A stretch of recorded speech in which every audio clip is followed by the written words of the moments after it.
नमस्ते। आज हम लोग इलेक्ट्रिक फील्ड लाइंस के बारे में डिस्कस करेंगे।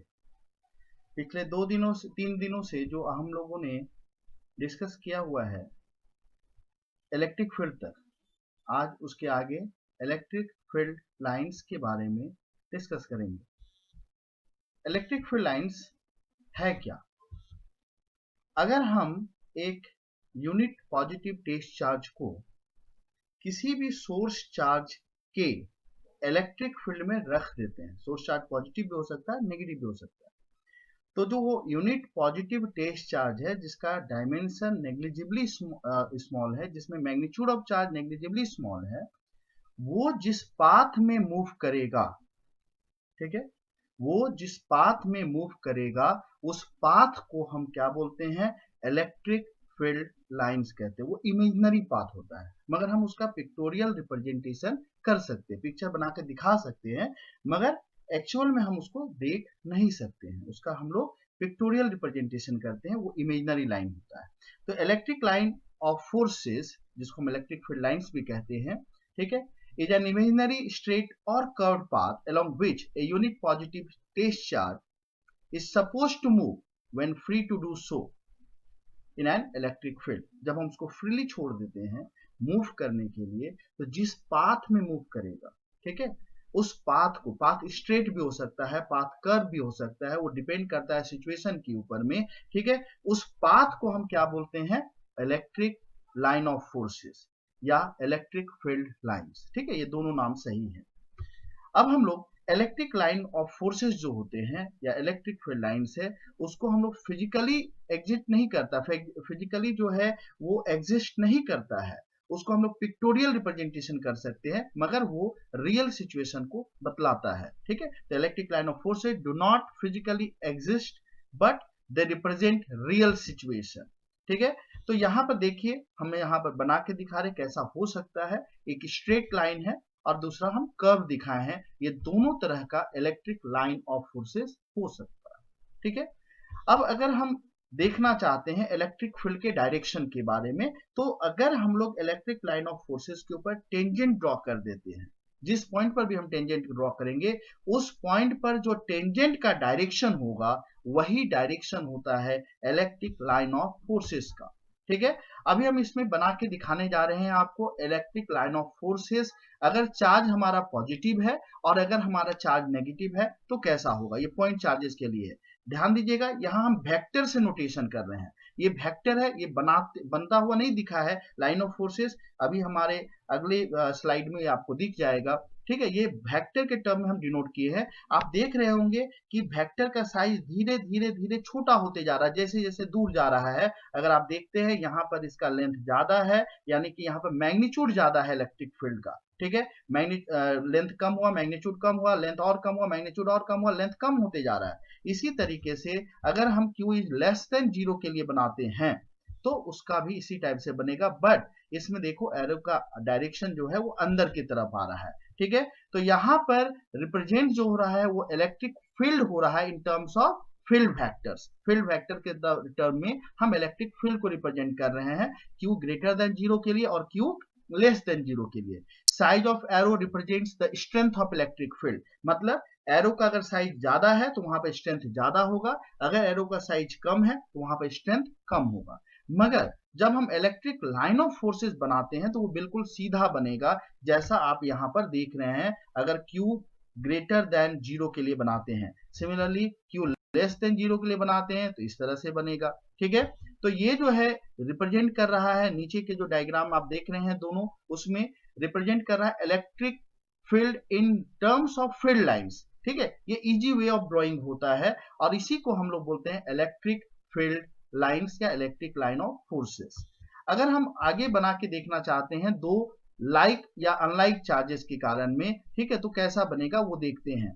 तो अगर हम लोग यहाँ पर इक्वल और अनलाइक चार्ज ले रहे हैं अभी, है ना, फिर थोड़ी देर के बाद हम लाइक के लिए भी दिखाएंगे, तो प्लस से निकलेगा इलेक्ट्रिक फील्ड लाइन और जाके समाप्त कहाँ होगा? माइनस में समाप्त होगा, नेगेटिव चार्ज में समाप्त होगा। तो इस तरह का आपका अरेंजमेंट बनेगा। अगर हम पॉइंट पी लेते हैं, वहां पर डायरेक्शन देखना चाहते हैं टेंजेंट ड्रॉ करके, तो वो रेडियली आउटवर्ड की तरफ जाएगा। इसके बाद अगर हम देखना चाहेंगे स्ट्रेंथ के बारे में, तो बीच में स्ट्रेंथ बहुत ज्यादा है, जैसे दूर जा रहे हैं स्ट्रेंथ कम होता चला जा रहा है। ठीक है, तो electric line of forces contract कर रहा है, सिकुड़ रहा है length wise to represent attraction between unlike charges. But वहीं पर जब हम लोग इक्वल एंड लाइक चार्जेस के लिए ड्रॉ करते हैं तो ये दूर भागता है, और इसको देखने से लगता है कि दोनों जो है एक दूसरे के ऊपर में आपका प्रेशर एक्सर्ट कर रहा है, लेटरल प्रेशर एक्सर्ट कर रहा है। ठीक है, तो बीच में एकदम जीरो हो जाता है, क्योंकि इक्वल एंड अपोजिट है, तो नेट इलेक्ट्रिक फील्ड बीच में जीरो हो सकता है, सॉरी नेट आपका वहां पर जो इलेक्ट्रिक लाइन ऑफ फोर्सेस नहीं होगा। ठीक है, दोनों के कारण इक्वल एंड अपोजिट हो जा रहा है, तो आप यहाँ पर नेट इलेक्ट्रिक फील्ड बीच में जो एंड पॉइंट है वहां पर क्या हो जाएगा, जीरो हो जाएगा, क्योंकि यहाँ पर इक्वल और लाइक चार्जेस है ना, इसलिए बीच में जीरो हो रहा है।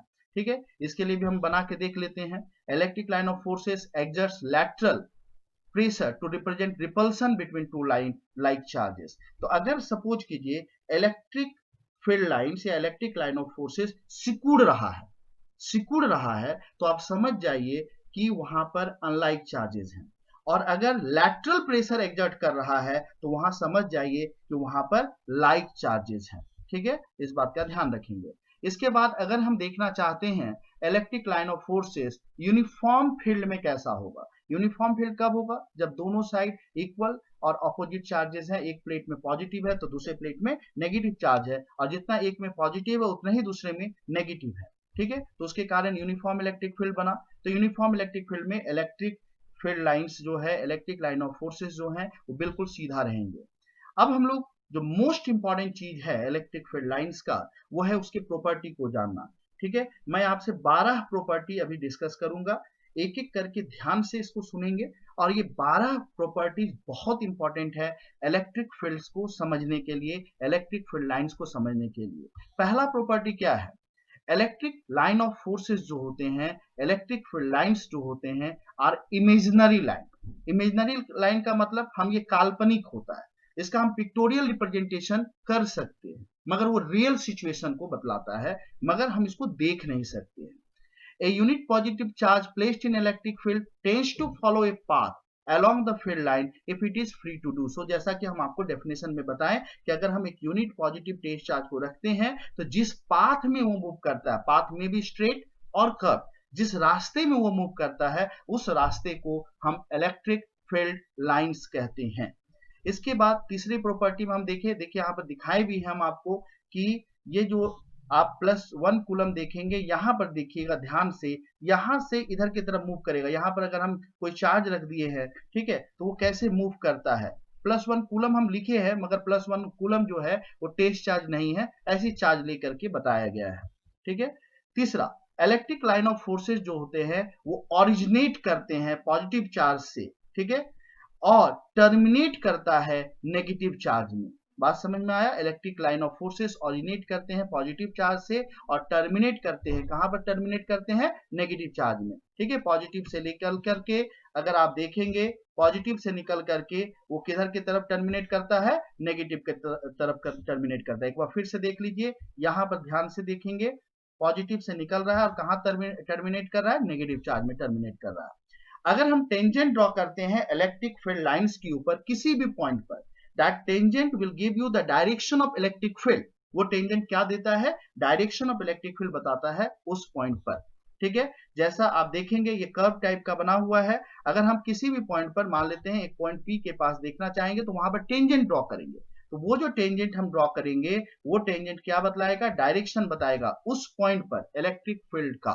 ठीक है, इलेक्ट्रिक फील्ड का डायरेक्शन टेंजेंट ड्रॉ करके हम पता कर सकते हैं इलेक्ट्रिक लाइन ऑफ फोर्सेस के ऊपर किसी भी पॉइंट पर हम देखना चाहेंगे तो वहां पर हम टेंजेंट ड्रॉ करेंगे, टेंजेंट ड्रॉ करके हम क्या पता कर लेंगे, डायरेक्शन पता कर लेंगे इलेक्ट्रिक फील्ड लाइंस का। Two electric field line never intersect each other, never cross each other. दो इलेक्ट्रिक फील्ड लाइन, दो डिफरेंट इलेक्ट्रिक फील्ड लाइन कभी भी क्रॉस नहीं कर सकता। क्यों नहीं कर सकता, क्योंकि जिस पॉइंट पर करेगा क्रॉस उस पॉइंट पर दो डायरेक्शन होगा इलेक्ट्रिक फील्ड लाइंस का। ठीक है, और किसी एक जगह पर दो डायरेक्शन इलेक्ट्रिक फील्ड का नहीं हो सकता। एक पॉइंट है तो वहां पे इलेक्ट्रिक फील्ड का एक ही डायरेक्शन होगा। ठीक है, दो डायरेक्शन इलेक्ट्रिक फील्ड का एक पॉइंट पर नहीं हो सकता है, इसी कारण से दो इलेक्ट्रिक फील्ड लाइन कभी भी इंटरसेक्ट नहीं करता है। ठीक है, जैसा इसमें देखिएगा हम यहाँ पर दिखाए हुए हैं कि एक इधर से इधर की तरफ जा रहा है इलेक्ट्रिक लाइन ऑफ फोर्स, एक इधर से इधर जा रहा है। ठीक है, अगर हम इस पॉइंट पर टेंजेंट ड्रॉ करते हैं तो वहां पर दो डायरेक्शन होगा, तो दो डायरेक्शन हो रहा है यानी कि वहां पर दो इलेक्ट्रिक फील्ड हो गया। एक पॉइंट पर दो इलेक्ट्रिक फील्ड हो ही नहीं सकता है, इसलिए दो डायरेक्शन नहीं हो सकता है। इसलिए हम बोलते हैं कि दो इलेक्ट्रिक फील्ड लाइंस कभी भी, दो इलेक्ट्रिक लाइन ऑफ फोर्स कभी भी स्पेस में कहीं भी इंटरसेक्ट नहीं कर सकता है। ये बहुत इंपॉर्टेंट प्रॉपर्टी है। इसके बाद हम देखेंगे ये जो पॉसिबल नहीं है हम लिख दिए हैं नॉट पॉसिबल, ये बात का ध्यान रखेंगे। अब अगले पॉइंट की तरफ जाते हैं। इलेक्ट्रिक लाइन ऑफ फोर्सेस जहां नजदीक नजदीक है, क्राउडेड है, ठीक है, अभी ऐसे भी सोशल डिस्टेंसिंग की बात चल रही है, सोशल डिस्टेंसिंग हमको मेंटेन करके रहना है, ठीक है, बट यहां पर इलेक्ट्रिक फील्ड लाइंस के साथ में है कि जहां पर इलेक्ट्रिक फील्ड लाइंस नजदीक नजदीक होगा वहां इलेक्ट्रिक फील्ड का स्ट्रेंथ ज्यादा होगा। अगर इलेक्ट्रिक फील्ड दूर दूर है तो वहां पर इलेक्ट्रिक फील्ड का स्ट्रेंथ कम होगा। मतलब closer the electric line of forces stronger is the field. ठीक है, जितना नजदीक रहेगा इलेक्ट्रिक फील्ड लाइन उतना स्ट्रांग होगा वहां पर इलेक्ट्रिक फील्ड। इस बात का ध्यान रखेंगे आप। ठीक है, दूर दूर है तो वहां पर स्ट्रेंथ कम होगा। ठीक है, अब देखिए यहाँ पर ये देख रहे होंगे इस स्लाइड में कि यहाँ पर बहुत नजदीक नजदीक है तो ये कैपिटल क्यू बड़ा है यानी कि यहाँ इलेक्ट्रिक फील्ड भी ज्यादा है, और यहाँ कम दूर दूर है या इसका स्ट्रेंथ कम है तो यहाँ पे इलेक्ट्रिक फील्ड कम है, यानी कि capital q is greater than small q. Electric line of forces are perpendicular to the surface of positively और नेगेटिवली चार्ज बॉडी। कोई भी चार्ज बॉडी है, ठीक है, जैसे अगर हम ये पेन की बात करते हैं, ये चार्ज बॉडी है, तो अगर हम किसी भी पॉइंट पर देखेंगे इसमें, तो जिस पॉइंट पर हम देख रहे हैं इलेक्ट्रिक फील्ड, उस पॉइंट पर, उस सरफेस पे, वहां पर इलेक्ट्रिक फील्ड परपेंडिकुलर होगा। भले बाहर निकल के कर्व हो जाए, दूसरा चार्ज अगर इधर प्रेजेंट हो तो वो कर्व हो जाए, वो अलग बात है, मगर सरफेस पे इलेक्ट्रिक लाइन ऑफ फोर्सेस हमेशा परपेंडिकुलर होते हैं। इस बात का ध्यान रखना है कि electric line of forces surface of charge body, the charge body में भी पॉजिटिव और नेगेटिव, उस सरफेस पे हमेशा परपेंडिकुलर होता है। ठीक है, इस बात का आप ध्यान रखेंगे। इसके बाद ये हम बना के दिखाए हुए हैं, एकदम रेगुलर शेप का है तो बिल्कुल सही है, मगर अगर इरेगुलर शेप है तो जिस पॉइंट पर भी देखेंगे वहां पर हमको परपेंडिकुलर ड्रॉ करके देखना पड़ेगा। Next, electric line of forces contract lengthwise to represent attraction between two unlike charges. अभी हम थोड़ी देर पहले आपको ये बता चुके हैं कि अगर अनलाइक चार्जेस है तो इलेक्ट्रिक लाइन ऑफ फोर्सेस सिकुड़ेगा, लाइक चार्जेस है, ठीक है, तो क्या होगा, लैटरल प्रेशर एक्सर्ट करेगा, तो ये भी प्रॉपर्टी में ही है। उसके बाद वही बता दिया आपको, electric line of forces exert lateral pressure, ठीक है, to represent repulsion between two like charges.